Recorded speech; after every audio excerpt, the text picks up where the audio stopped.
as governments in making sure that everyone in this country is indeed safe. Thank you. Here. The honourable member for Calgary Forest Lawn. More bad news, Mr. Speaker. Families can expect to pay another $1,100 on their grocery bills on top of 40-year high food inflation, according to a recent report. Canadian families will be paying an average of $16,000 annually on their grocery bills next year. And the cause? Too many dollars chasing too few goods. Liberal inflation and the carbon tax have already driven up the costs on home heating, gas, and groceries, and they'll make it even worse when they triple their carbon tax. So why won't the Liberals stop forcing their failed inflationary carbon tax on cash-strapped Canadians? The Honourable Minister of Tourism. Mr. Speaker, Canada and Canadians are not alone in facing high prices around the world. It's true that extreme weather has led to very bad harvests, and, Mr. Speaker, supply chain issues are still causing food prices to rise, which is why, Mr. Speaker, we have put in place supports to provide housing opportunities for Canadians, to double the GST tax credit, Mr. Speaker, also to put in place dental supports. And, Mr. Speaker, if the Conservatives are serious about getting to supports to Canadians, they can support the government and vote with the Fall Economic Statement C-32.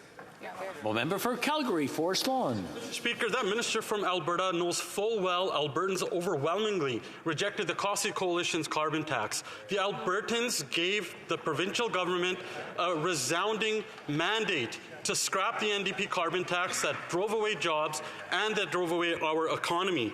And now they plan on tripling the carbon tax on gas, groceries, and home heating. Why won't that minister stand with Albertans, with Canadians, stand up against his leave-it-in-the-ground left Prime Minister, give Canadians a break so that they don't have to choose between eating and heating? The Honourable Minister.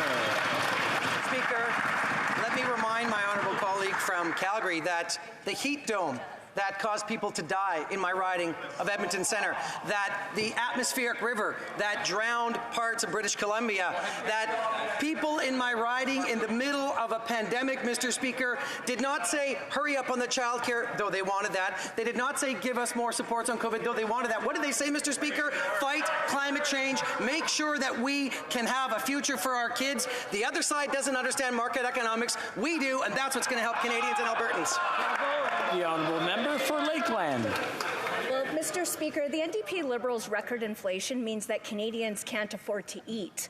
Half of Canadians are already forced to cut back on healthy food. 1.5 million Canadians had to visit a food bank in a single month, and families will have to spend over $1,000 more on food next year. The Liberals' out-of-control spending and their ever-increasing carbon tax makes everything more expensive. So when will the Liberals give Canadians a break and stop forcing their failed carbon tax on struggling Canadians? The Honourable Minister for Families. Last Thursday, Mr. Speaker, I was in London, Ontario with the Prime Minister to announce the Canada Dental benefit was open for applications. I had the opportunity to actually talk with families about how important this is for them and for their children.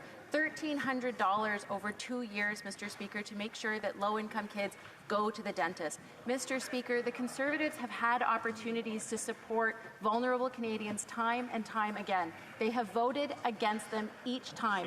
I hope we can count on their support with the Fall Economic Statement so we can deliver that badly needed support to Canadians. Thank you, Mr. Speaker. For Lakeland. But, Mr. Speaker, most Canadians can hardly afford to make ends meet, and even the Bank of Canada governor says that this record inflation is a made-in-Canada problem caused by NDP Liberal out-of-control spending. Taxes, because of these Liberals, now cost Canadians 10% more than food, shelter, and clothing combined. Half of Canadians would go broke over a $7,000 expense. But the NDP Liberals, they're going to take even more away. They're out of touch, and Canadians are out of money. So when will they axe their failed carbon tax? The Honourable Minister of Tourism.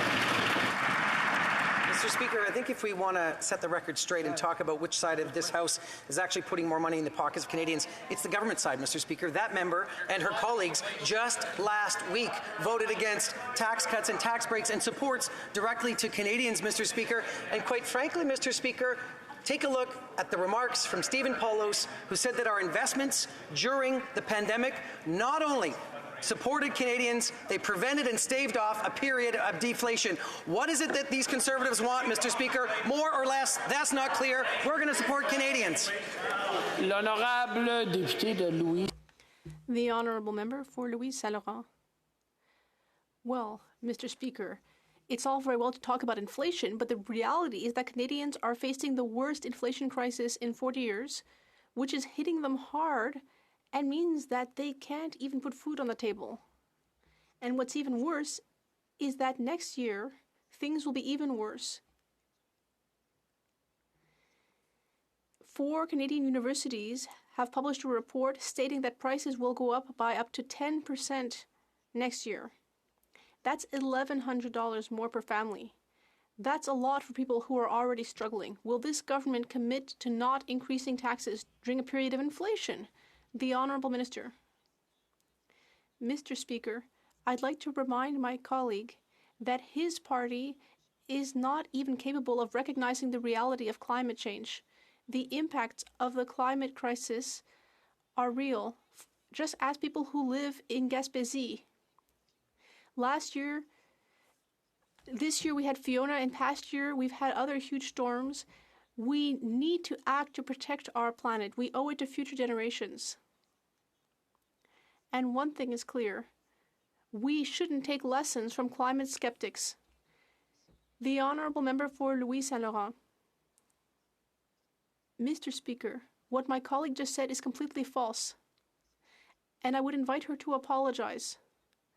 Once again, after the odious things she said on Gaspésie radio a few weeks ago. In any case, that's her business. But what is all Canadians' business is inflation. We are the only G7 countries that is increasing taxes during an inflationary period. This Liberal Canada is doing that. Will this government, can this minister reply, will the government increase taxes next year, yes or no? The Honourable Minister of National Revenue. Mr. Speaker, even if we tripled the number of Conservative politicians who take the climate crisis seriously, that number would still be 0.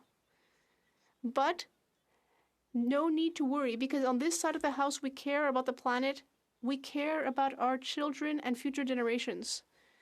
We will take action for Canadians, for the planet.